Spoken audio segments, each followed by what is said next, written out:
Well, welcome everybody to episode number 87 of Circle of Fellows.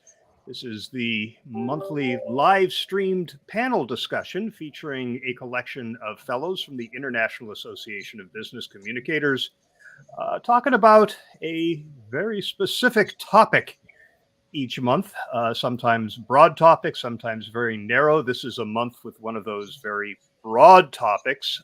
We're going to be looking back at some of the communication issues and challenges, some of the events and activities of 2022 that communicators had to deal with or possibly influenced communication. So we have a lot of ground to cover. I'll introduce myself. I'm Shel Holtz, IABC Fellow and ABC, and I am the Senior Director of Communications at Webcor, which is a commercial builder headquartered in San Francisco. And we have a terrific panel today. I'm going to ask each of them to introduce themselves, starting with our last minute replacement. I am so grateful, Diane, that you were able to step in for the panelists who had to bow out at the last minute because of an unexpected travel demand. But Diane, why don't you kick things off? Tell us about yourself. Hi, everybody. Thank you for inviting me. I'm delighted to be here. I'm Diane Gajewski, coming to you from centrally isolated Ithaca, New York, looking out the window to see when our next snowstorm starts. I'm a professor of strategic communication at Ithaca College, recently back to teaching after an 11-year stint as dean of the Park School of Communication at Ithaca College. And I practice what I preach through my firm, Gajewski Analytics. Terrific. Really glad you were able to join us, Diane. Rajiv, you're up next. Hello, everybody. I'm a strategic communication consultant based in India, and my career spans more than 40 years, serving in the Indian Army for 28 years, and then for which I managed the media too, and then 12 years in the corporate communication with the Tata Group. I've been an IABC member for more than 2 decades, and I served with the United Nations in Iraq, Kuwait after the Gulf War. I was a Fulbright doctoral fellow at Texas A&M.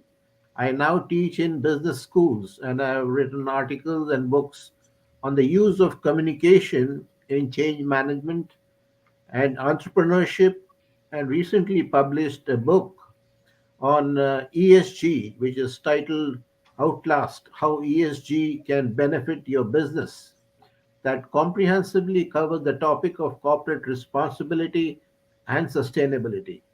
Thank you. Well, thank you, Rajiv. Really appreciate your being here. I know the time shift is challenging. What time is it over there? Oh, it's about 21:30 now, 9:30 p.m. Yeah, late. Angela, hi.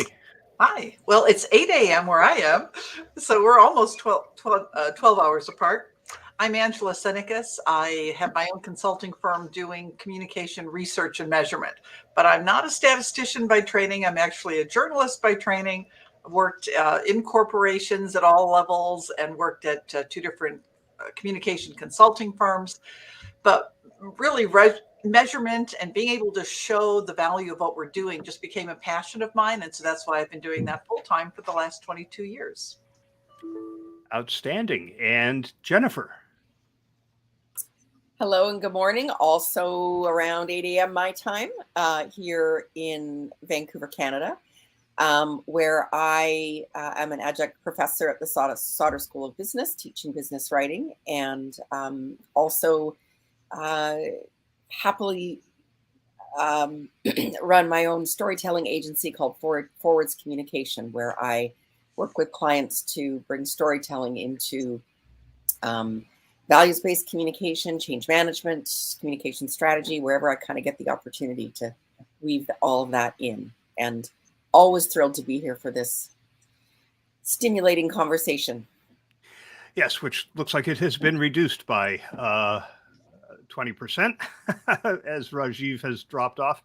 Connectivity issues, no doubt. I'm sure he'll be back with us shortly. want to let those of you who are watching in real time know that you are welcome to participate in this conversation. Just use that chat feature to share your questions, your comments, your observations, especially in this session where we have such a broad topic. Is there something that went down in 2022 that you would like some input on? Just let us know. And Rajiv is back. Let me just add him to the stream. There we go. Welcome back, Rajiv. That's okay. Connectivity happens, right? So to kick things off, let's talk about one of the big stories of the year and also one of the first stories of the year. And that was the return to the workplace or return to the office, depending on the label you attach to it. The pandemic started to wane. Organizations ended their work from home requirements and were all over the map in terms of what they asked employees to do after that. How do you think it went? What went well, what didn't in the whole return to the workplace arena? I've actually been writing a number of blogs on this for a company that does room and desk scheduling software. I think what obviously didn't go well is the demand to be back in the office when people felt that they were being quite productive, maybe more productive at home. But some organizations really use the time to rethink what the office means and what work means, and took the time to really creatively look at their space, in some cases reduce the space, but more importantly, really redesign the space to make people crave coming back to the office. So I think a lot of us made the mistake of assuming that nobody wanted to come back to the office. In fact, a lot of people really did, but they didn't want to come back only to be surrounded by empty desks and boring meetings. And so some places have done remarkable jobs at remodeling, redesigning their office for specific purposes, especially enticing collaboration spaces. And then given the power, really empowered employees to be able to decide themselves where and when they should be able to work most effectively. And being able to schedule meetings and times and spaces with your coworkers has proven to be very exciting. And so communicators who were part of that and who understood communication networks and collaboration spaces and the kinds of communication that happens internally were very valuable to their organizations in terms of that redesign. Yeah, I think a lot of organizations gave it a lot of thought. In fact, I'm looking at a matrix that was developed by one company in the UK where they listed their recommended home modes and their recommended office modes based on I feel, I can, this supports our value too, these workspace elements support my success. And the company recommends working from, and in each of those cases, it tells you that. So for example, under recommended office modes, buzzin', collaborative and productive is how they feel. They can do lively work, mind map, create ideas, show they're available, shadow and mentor, have impromptu meetings, work side by side with people. It supports their value. We own it. These workspace elements support my success because it's a comfortable noise, movable chairs, teamwork, collaboration with team members, and they recommend Office for that. So they have this nice matrix that really empowers employees to make their own decisions.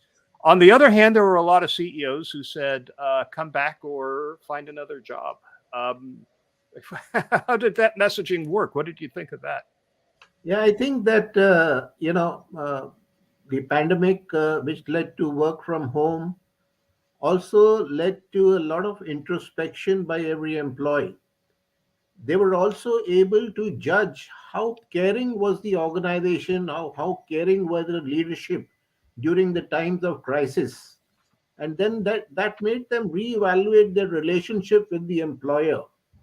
And I think one of the major reasons is that where they were caring leaders, the employee would have stuck on to the job, but where there was even a slightest hint of uncaring leaders or uncaring organization, the employees would have been reluctant to get back and made them rethink on what should their career trajectory be like. What do you have? Do you have a sense that communications played a consultative role in this Definitely, effort, yeah. or was it more just here's what the leadership has decided, tell everybody? You see, I feel that communication may have failed in some cases on how leadership led them from virtually led them during the pandemic. And that is where they may have failed in connecting and engaging with the employees during that period. And that, you see, ultimately what really attracts people to the job is compensation. What are the career advancement opportunities? Are there caring leaders? So these factors are one of the most critical. I would put it as three C's: compensation, caring leaders, and career advancement. If you don't have any of these C's in place, you will find a lot of attrition taking place. One thing that I did not see much of during these communications was data about did productivity drop during all of the people staying at home, or did it stay the same? And I'm just remembering when I used to work at a very formal consulting firm, and our lead of our particular region was getting a little upset about casual Fridays. He said, I don't think it makes people work as hard. So I was on the leadership team. I said, well, why don't we just take a look? What is our number of billable hours per consultant by day of week? And it turned out that Fridays with casual wear was the most productive, most billable day of the whole week. So data wasn't being used to say we're not being as productive, or we're losing this, or customers are saying that. And I didn't see that to support that decision of why you have to come back. And in fact, what I see in a lot of my communication studies is the opposite. Since COVID, one of the demographics we're often putting into surveys is, where do you work? On site, remote, 100% of the time, or hybrid part of the time? And it just almost consistently, people who are working at home are better informed than those who are on site. And several other more positive descriptions of the communication environment where they're not even in the environment per se. Now, part of that might be because they're more office-based people rather than, let's say, manufacturing or something like that. But even when we account for that, people who work away from the office are putting more effort into keeping themselves informed and connected. So I just really haven't seen data from these companies about why it's important to come back. I think. I'm sorry. Go ahead, Jen.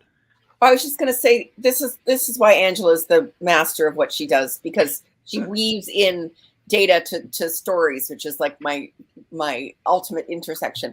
And I would say overarchingly, in terms of the clients I'm working with and colleagues I'm speaking to, that the colloquial version of what you're saying, Angela, is what, or at least of what I've observed, is a bit of a fizzle on this idea of thou must be back at work, back in a workplace. For one client organization, they started off the year saying you have to be in this number of hours, and then kind of adjusted and said this many days per month. And honestly, that's almost entirely gone by the wayside, or is being adjusted as it goes. Yeah, the two arguments that I have heard most frequently, and by the way, at our company, we actually surveyed employees and shared the data with executives in order to help them make their decision in terms of what are you looking for, how productive do you feel you've been, what do you miss, what do you like. But the two arguments that I've heard most frequently, both at my own company and out in the wild, one is that younger employees earlier in their careers crave networking, connection, and visibility. And the other is that when you're working from home, you lose that serendipitous encountering of people in the hallways that can lead to creativity and ideas solving. And the second one, I feel like we can solve that with technology. It won't be the same, but it will still provide us with those opportunities. I'm not sure about the first one, though, with being visible to people, um, because you're there, right? Among the younger employees. Have you seen any examples of communication from organizations that address either of those? Yeah, I actually have, and I think for both of those, Shell, those are the two things that we're starting to see some pretty good research on. And back to what Angela's the expert on, it's not measurement, but the question is, what is it that we're measuring? So I think the things that we may be overlooking and measuring are not just the regular output of what individuals who are already experiencing are doing, but how are they sharing that expertise? How do you build the culture? And in fact, then how do you have those kind of spontaneous conversations or even observations that help people learn and innovate? And we're starting to see the long-term effects of that. I have seen a number of companies who have a great deal of intentionality around that. So, for example, for younger workers, they're assigning mentors and assigning times for them to chat about specific things. For this idea of occasional bumping into people or creative ideas, again, they're starting, lunchtime chats or coffee hours or happy hours, or systems that allow people to kind of signify, like you would in your office, that you have the door open, that you're working, but you could be interrupted. And so sort of this sort of presence indicators online, so that I know, for example, I think I'd just like to chat with Jen or Angela, and I see that they're at work. Let me just ping you and run a crazy idea by you, or ask you a question. So there are both systems and policies that people are putting in place. But I think the mistake that I'm seeing is that both managers and employees are so afraid of feeling non-productive that they are taking these very specific measures of output, like, how many articles did I write this month, or how many papers did I grade, or whatever. But in fact, maybe doing more of the same thing is not the thing that will help advance an organization. In fact, maybe I should stop doing that thing and start doing something else, or start doing it in a new way. And that's harder to accomplish when you're more alone and isolated. So it can happen, but it requires some intentionality and a different kind of measurement. I want to mention that I work for a construction company, a builder, and we're working on a white paper about the conversion of office space to residential. As leases expire on offices where people have not come back, the building owners would like to make money on those buildings. So there's a communication opportunity. Moving on, though, directly related to this, a lot of those employees who were told that you have to be back or look elsewhere for employment have gone through what came to be labeled quiet quitting. Let's talk about that for a minute. How well do you think organizations have communicated about or in response to the issue of quiet quitting, which is defined basically as people giving up on making any effort and just doing enough to make it look like they're working and get by, but we used to call this actively disengaged. But how well has business reacted to this? I think that the major mistake that businesses make, when we look at quiet quitting, it basically means employed yet disengaged workforce. So you can divide actually employees into 4 categories. One, those who are happy with their job but are considering better options. Then those who are happy with the job but are staying. Then those who who dislike their job and they want to leave. And there are some who are passively staying but don't really want to be there. That is the ones who are quiet quitters.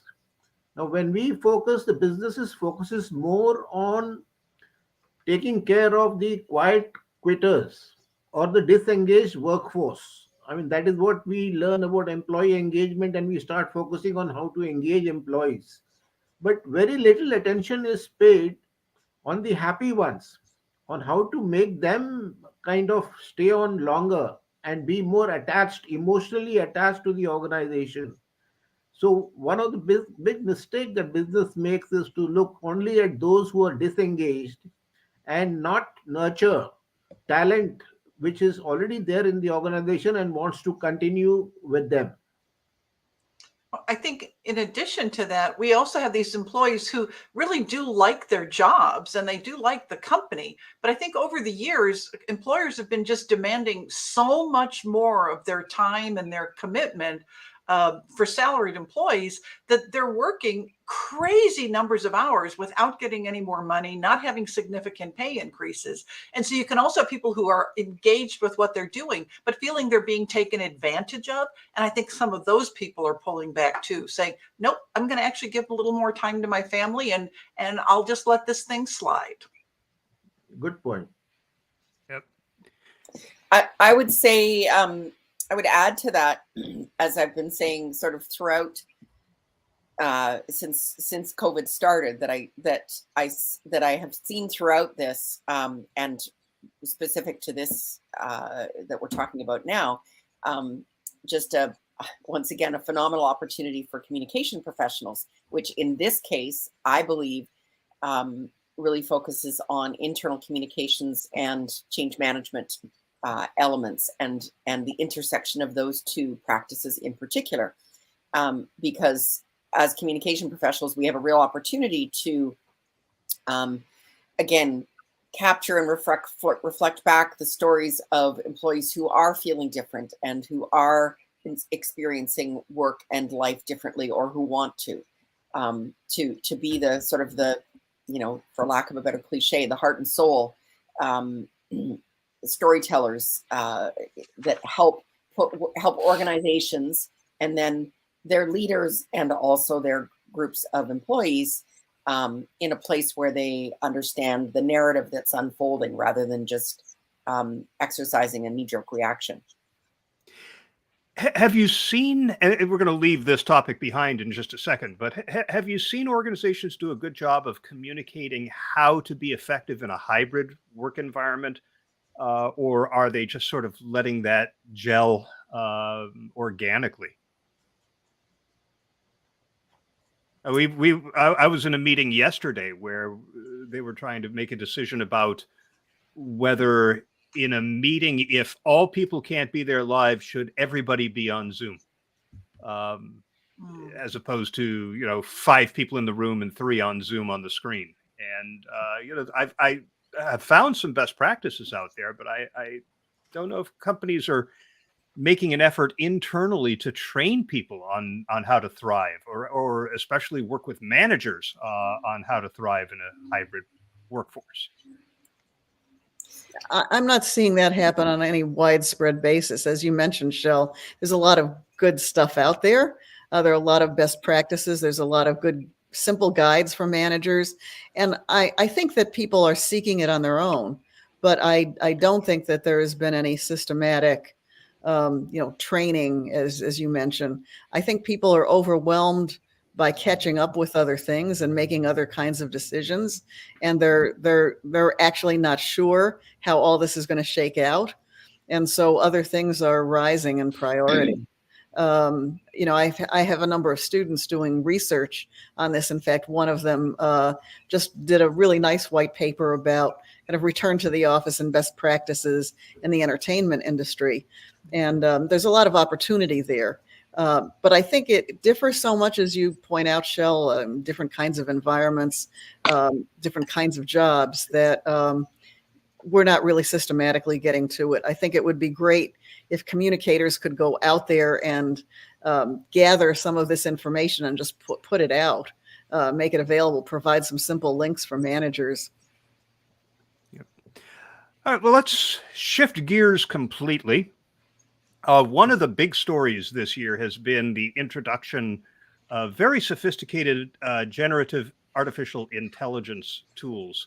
What we've been talking about most of the year is image generation tools, the three big ones being DALL-E 2 from the OpenAI initiative, Midjourney, and Stable Diffusion. And it has spun up a lot of controversy. And then just within the last few weeks, OpenAI introduced ChatGPT, which enables people to do exactly what you can do with the image generators, which is enter a text prompt and have it produce text. And it's been ginning up all of this media attention and online discussion because it does a really good job at this. There have been text generators around for years and years and years. AP has been using them for probably 8 or 9 years now to produce sports stories and earnings reports. But this one seems to have captured a lot of attention. The impact on communication is interesting. I've used both in my job. I needed an image for an article that I could not, there was nothing I could take a picture of. I didn't have the budget to go out and have art created. And I couldn't find anything in my stock photo service. So I just went to DALL-E 2 and gave it a prompt, and lo and behold, it gave me exactly what I was looking for. So I used that. I've also used GPT to create an article, as Diane, I was telling you before we started, to write an article about spaghetti squash, the nutrition nugget in our wellness newsletter. And it did just fine, thanks. And I didn't feel a bit guilty about it because I was able to take that time and use it for something that ChatGPT could not help me with. What do you think of all this? Where are we headed with generative artificial intelligence in the communication industry? I think it's a very risky area. I mean, definitely it's a technological advancement when you really look at it, that it can really, build a lot of, it can troll through a lot of words in the net, and it can really create complete essays for you on any topic that you want. But at the same time, it is still not perfected in technology, in the sense that the human skills cannot be fully replicated, and the kind of creativity, the kind of human judgment that we have to make on certain issues, you will not find that this technology will be able to fill the gap. It can be an aid like any other, but definitely it has to be again monitored and overseen by the human mind. Yeah, I agree. And I think I was having this discussion with my son the other night. He does content marketing writing for an agency that works mostly in the financial field. So he writes lots of consumer-oriented information for bank websites. And he's looked at some of this stuff and he said it's terrifying. And of course, college professors, you can imagine, are terrified. I've read some things that, people say, isn't this just kind of like Googling something and cut and paste? And I was like, no, I read an essay generated on a topic of looking at the history of religion, various religious movements through a feminist theory perspectives. And it was written beautifully and actually compared and contrasted various authors and points of view. And it was really amazing. But back to the conversation that I had with my son, I said, so, are you going to be out of a job? And he said, well, it's risky. He said, but the thing that it can't do is tell stories. Mm-hmm. So Jennifer, what it can't do is it can't tell a story from an experience that you have had, or you're interviewing someone. It does a great job at scanning what's out there online and combining things in a really sophisticated way, but it can't tell stories. And I think from a teaching perspective and a student learning perspective, we do have probably a lot of fairly dramatic shifts to make fairly quickly in terms of harnessing our ability in the classroom to discuss and sort of analyze this opportunity. Because similar to you, Diane, I've seen examples just in the past week of an AI generated response to a particular assignment that I teach that has nuances around truth and reconciliation in Canada with First Nations and business partnerships, and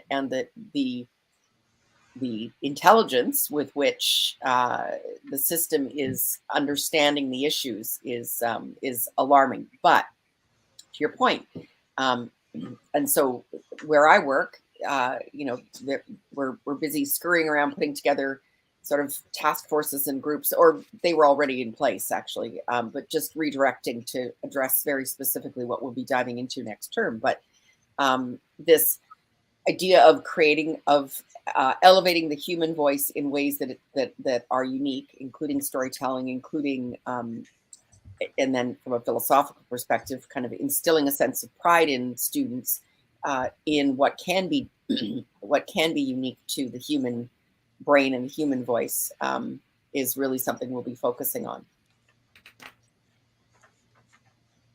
Great. I think we'll be talking about generative AI for a long time now. In the world of graphics, I know there are a lot of designers who are upset about the potential of their intellectual property being employed by these tools, but that's not the way they work. They don't collect art and then use elements in what they produce. It's more like you or I would browse in a museum or a gallery and absorb what we've seen, and that will influence the approach we take to the work that we do in the future. So I think that's not a legitimate concern. And I've read artists and designers who are using it as part of their ideation process. Rather than spending a lot of time sketching, they're able to give a prompt to the AI, which produces images, and they go, "Oh yeah, I could do something with that," and that's what sparks their imagination. So it's a time saver ultimately. So let's move on. In fact, let's move back because we have a comment from somebody who's watching live right now. Vic Morales says, from our previous conversation, I think there's a big opportunity for communicators to step in as leaders right now because there's a lot of leaders quiet quitting. And because of the influence leaders have, it's felt everywhere. Is that something you've seen? Have you seen much quiet quitting in the executive ranks or heard about it?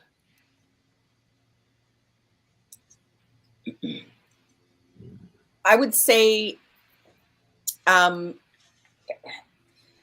sort of to Angela's earlier point, and I don't know if this would fall into the definition of quiet quitting. What I've seen more of are, frankly, sort of professionals at middle age / middle stage of their lives, reassessing their priorities. Perhaps COVID resulted in them being packaged out, or a shift in the way their workplaces stimulate them.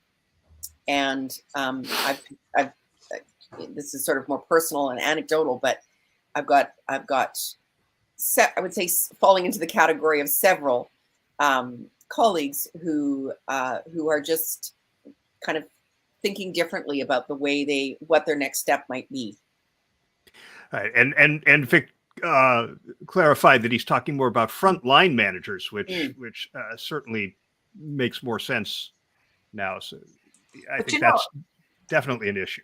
But it actually might be happening at all levels. And the reason I just had this aha moment, just finished a report for a client where we do some executive, middle management, and supervisor communication skills measurement. And I was really surprised because during the last year, their CEO's score for being inspiring dropped 5 percentage points. And this is a survey where the accuracy is plus or minus 1 percentage point. So that's a really big drop for the very same executive. And so I'm wondering if some of them are just getting exhausted by some of these things that are being thrown at them. And there might be some of that happening even at the highest levels.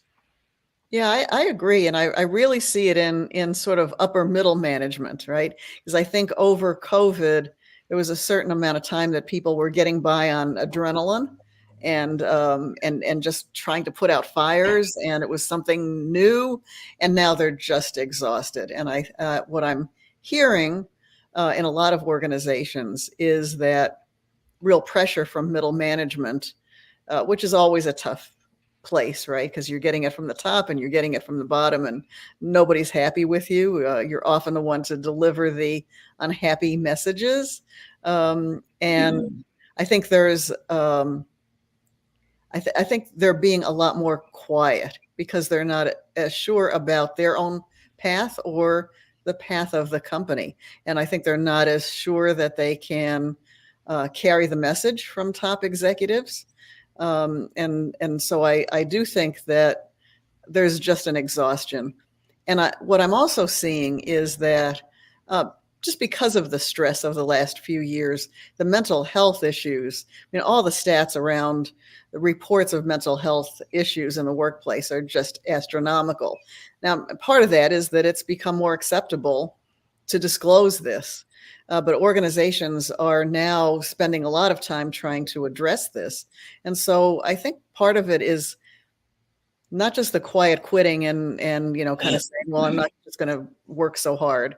It really is mental health. Yeah, and I think mental health has been a topic that has certainly risen in prominence over the past year, both in the workplace and in general. Look at what New York City and the state of New York are trying to do around that. But we've got about 25 minutes left, and I have a number of topics that I would like to get to. Let's jump into layoffs. There have been a bunch. It's interesting because the job picture is still pretty good from a statistical perspective. The job numbers that are released by the Labor Department in the U.S. every year show that there are still a lot of open jobs. Companies are doing a lot of hiring. But they're doing a lot of firing too. There's a running list that's maintained on LinkedIn, and for November, it's quite a long list, and we've certainly had some prominent layoffs. Twitter being a big one, but Facebook has also had some hefty layoffs. Pepsi. There have been media companies, a lot of organizations letting people go in droves. How well has that been communicated from what you have seen? And I'd like to raise the issue that in my experience, the best way to lay somebody off is one-on-one, face-to-face with their immediate supervisor. And that seems to have fallen by the wayside in a lot of organizations that just say, check your email to see if you still have a job this morning. Well, in all fairness, they used to do things that way too. I remember when I was working at a consulting firm, I heard at another consulting firm, they were laying people off in person in the office, but those who weren't in the office, they just left them a message, and there was a whole team of them who were with a client all day. They continued on just fine. There was a moving company that laid off some truckers that way, and they just abandoned their trucks where they were at that moment. And I remember a call center that everyone just received a voice message saying, we know this is not the right way to communicate it, but we're closing the office, so don't come in tomorrow. It's like, who works in a call center checks their voicemail before they come into work every day? They don't. And this was ended up being played on TV. So I think we've always had some situations where it's been done badly. Now, I remember when you used to work at Levi Strauss, Shell, you guys did an amazing job where employees were even saying to the media that, hey, this is a great company. I know I lost my job, but the way they did it was wonderful. So I think we've always had these cases of done well and done poorly. It's just that we've had some really, really poorly ones very recently. Yeah. I should clarify, I did some consulting with Levi Strauss. I was never an employee there. So that's what it was. Sorry. Yeah. No worries. We've seen some really terrible examples, though, of companies laying employees off. Do you suspect that these decisions are being made, not the decision to lay people off, but how to inform them and how to inform the rest of the organization? that these decisions are being made without communication counsel, or are they ignoring communication counsel? I Well, think this look is at Twitter. There's only one communicator left at the company. I'm sure there wasn't any involved in that whole layoff process. Yeah. Discussion. see, I don't think we should look. This is a failure of the HR department, actually. If you really look at it, increasing global competition is there, then there is a need to cut costs. These are the compulsions of the company. But how this gets done, how does downsizing get done, is what makes a big difference on the morale of the entire workforce. And here comes the role of the human resource department. When you talk of communication, you see, we should not look at communication as a responsibility of only the corporate communication department. Communication is responsibility of every leader. And here HR comes into play in a big way, including the leadership. So, you see, another point to note is that across the globe, the trade unionism is dying out. There is a decline of collectivist arrangements who can really fight the employer. So, very individualistic approaches to employment are taking place, which makes the employees very, very vulnerable.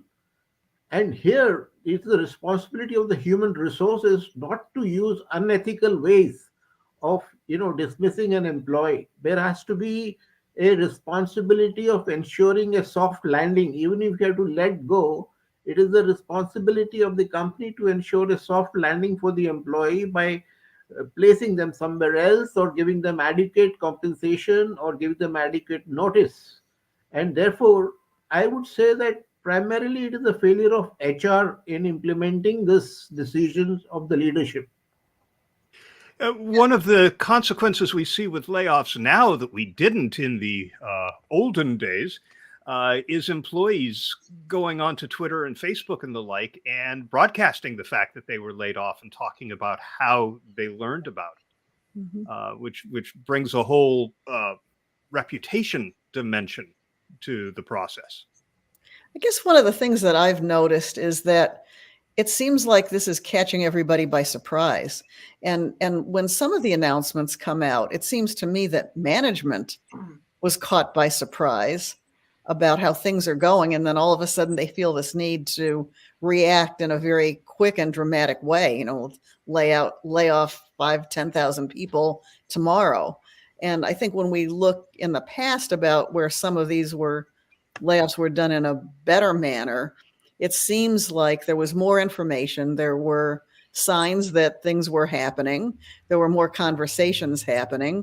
And there were plans with HR and others about how to arrange for that soft landing and how to communicate it in a better way and how to line up resources for people. I have a colleague and former student who worked in an in-house video department at a large insurance company, and he was given 18 months of a notice that their whole unit was going to be shut down, and given all kinds of resources to help him find his next position. And again, of course, he has nothing but great things to say about that company, but they could foresee in 18 months that they had to lay off a group of people.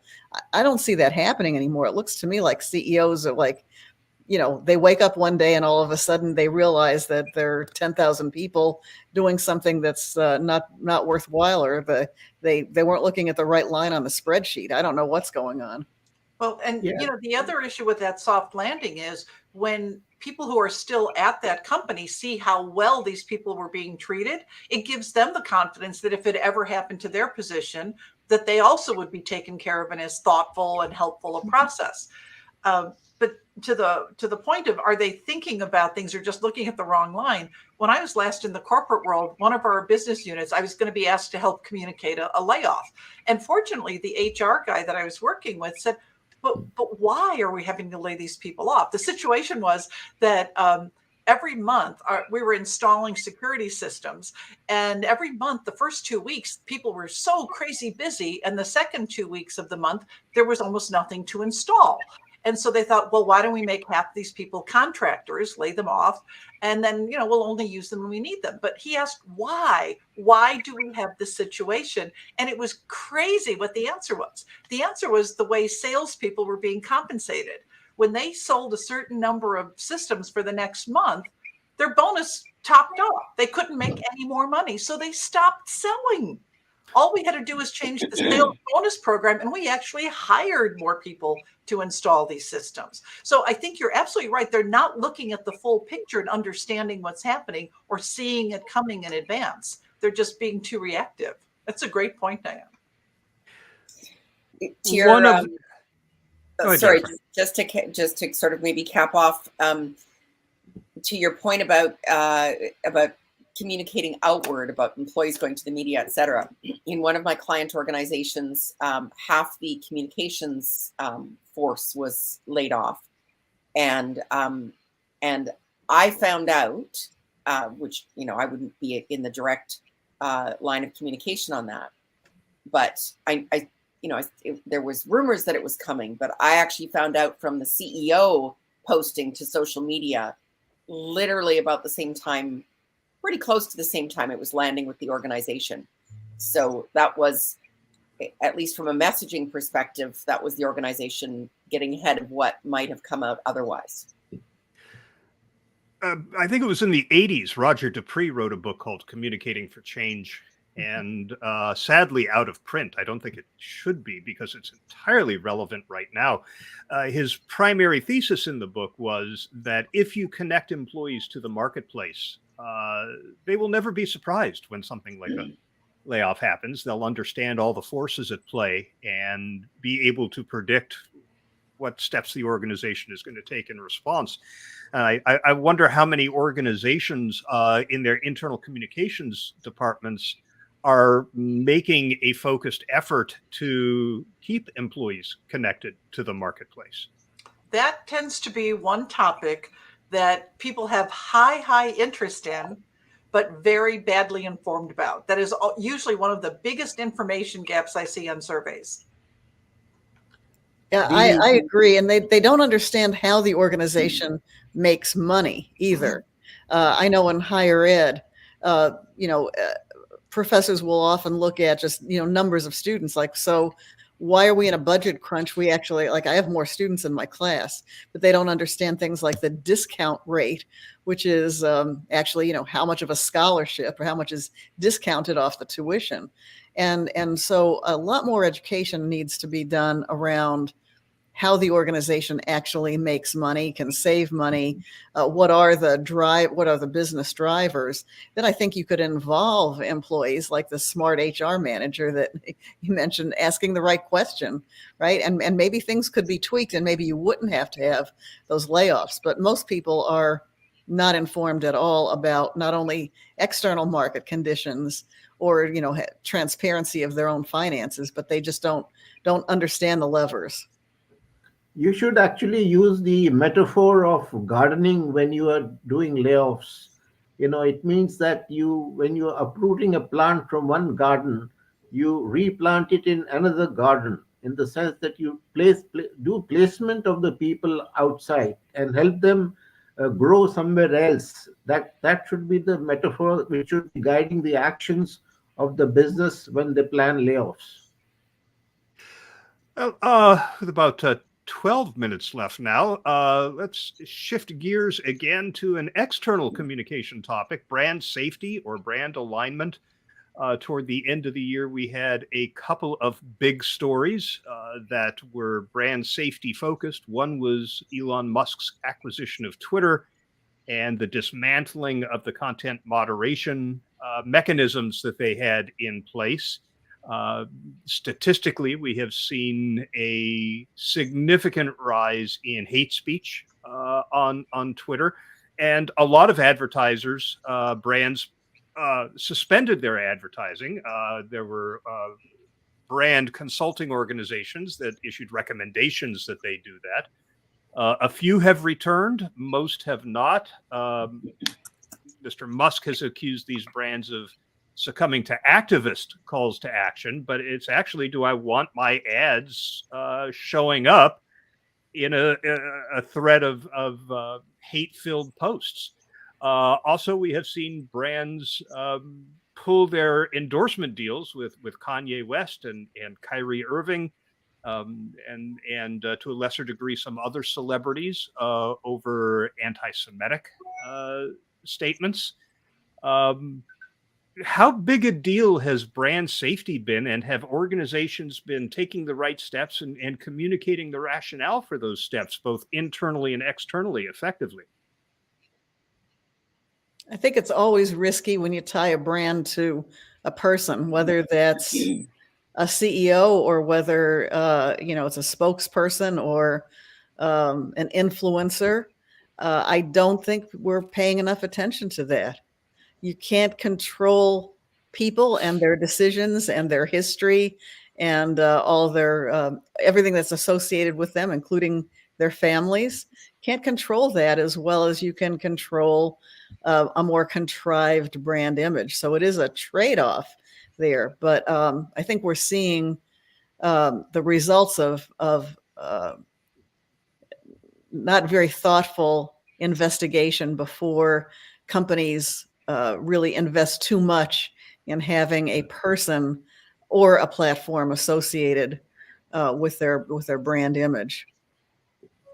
To your point about reasons given, Shell, it's really interesting. One of the biggest drivers, when I look at some survey results, I try to look at which communication inputs have the biggest connection with some outcomes, like feeling connected to the organization, feeling like they make a difference, being satisfied with communication, having effective leader communication going on. And what's really interesting is one of the drivers that keeps coming up is all of those outcomes tend to be more positive when people feel they're well informed about the reasons behind decisions. It's not just knowing the what's that's happening, but the why. And when they feel that they know the why, they can get on board. Right. Okay. One of the stories that we've seen this year is the continued rise of the influencer, which is I think connected to the brand safety issue, because influencers are a shift away from celebrities. Of course, there are celebrity influencers, but a bunch of them are being sued now over crypto, right? But in a trend for 2023 that I saw for social media, they talk about the rise of the customer influencer. And I've also heard some buzz about employee influencers in internal communication. Do you see that this has actually been happening, or is this more aspirational? I think it's aspirational, and I would also say, back to what we were talking about, and sort of word of caution, when you associate your brand too heavily with particular individuals. I think I would suggest a slightly different spin on this, and that is to look at engineering word of mouth. Because I think that, of course, there are always influencers, and people pay attention to peers, whether it's an employee peer or another customer. But it's safer if a company can engineer that kind of word of mouth in a more diffuse manner and across more people, instead of just one who can make some sort of tragic mistake and trash the brand image. And so there's some really interesting ways. There's great research out there, actually, on how companies can engineer positive word of mouth. I think that's worth some investigation for the new year. Yeah, with employee advocacy, I have 3 clients that do this in a very big way, partly for their products, and 2 of them for certain products, and one of them because they're in an industry that's a little bit controversial, and their employees can get a lot of pushback when people hear where they work.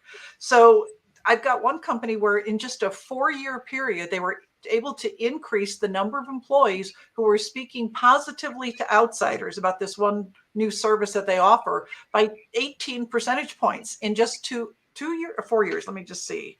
Yeah, in 2 years.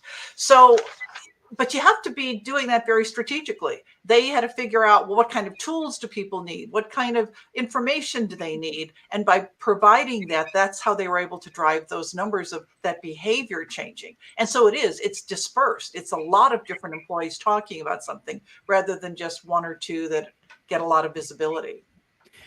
I'm just winding up an employee advocacy pilot where I work. We'll be rolling it out company-wide after the first of the year. Do you see employee advocacy continuing to rise and be effective in general? I'm seeing more and more companies wanting to add questions about that in their surveys. Absolutely. I've just finished a large campaign with a client who, where we did a values and cultural storytelling rollout throughout the year. And, I think just to wrap in the both employee and then some of the influencer marketing elements. I mean, part of the lure is the unpredictability, like this element of unpredictability of what is that person, whether they're an employee, whether they're a general influencer or a celebrity influencer. What are they going to say about this organization or about this product or service? And so we hang on because of the unpredictability of the storytelling element. And so we're drawn to that, where we can equip employees in particular with key messages, and help them develop their own stories. We kind of have found the best possible place for advocacy. We got about 5 minutes left, which should be enough time to talk about ESG. Climate has certainly been a big story this year in general.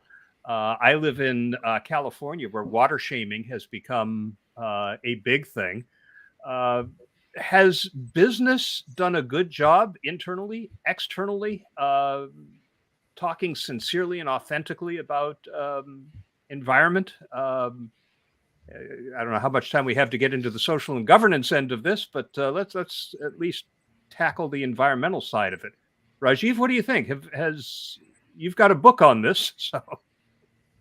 Yeah, companies, around the world, they are getting increasingly conscious of this climate emergency, and they're all being called upon by a lot of stakeholders to take responsibility for the impact of their activities.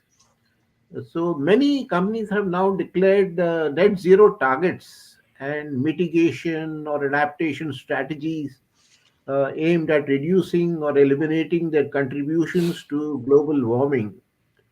But the problem is that there is an absence of regulatory oversight and monitoring, and there are a variety of approaches in which these measurements of their performance is being done. So it really becomes very difficult to distinguish between real climate leadership and unsubstantiated greenwashing.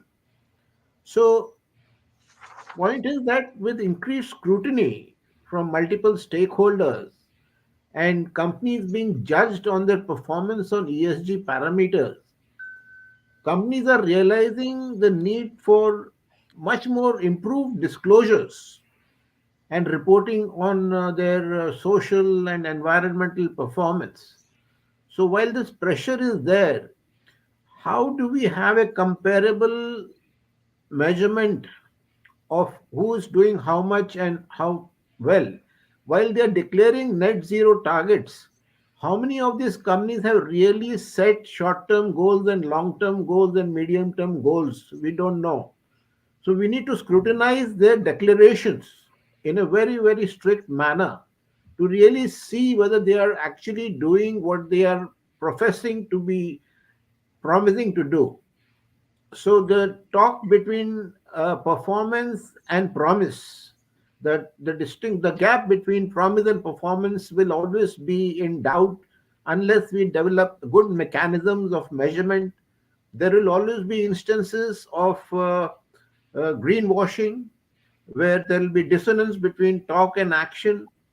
We need to be critical of that, but at the same time we should encourage this mass movement towards consciousness of ESG.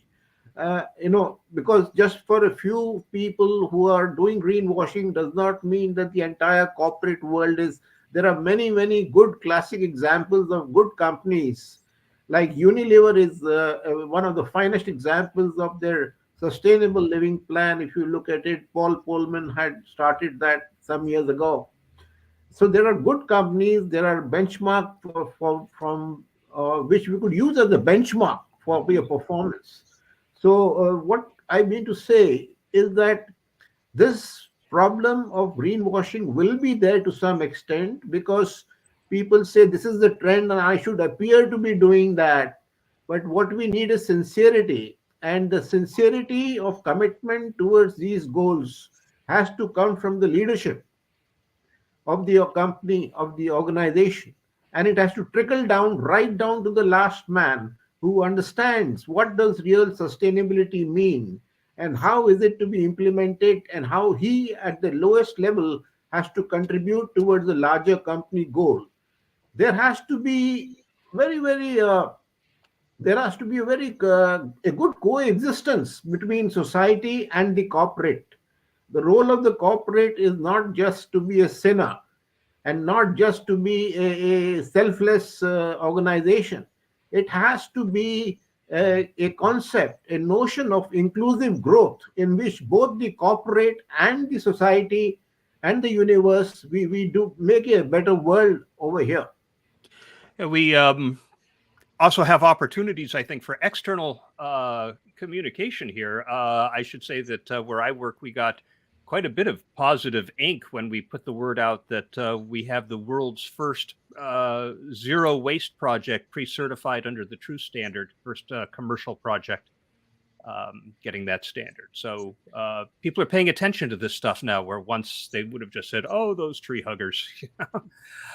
We're out of time. We could have done this for another hour. I still have topics from the year that we didn't get to, but I do want to let everybody know about the first Circle of Fellows episode scheduled for 2023.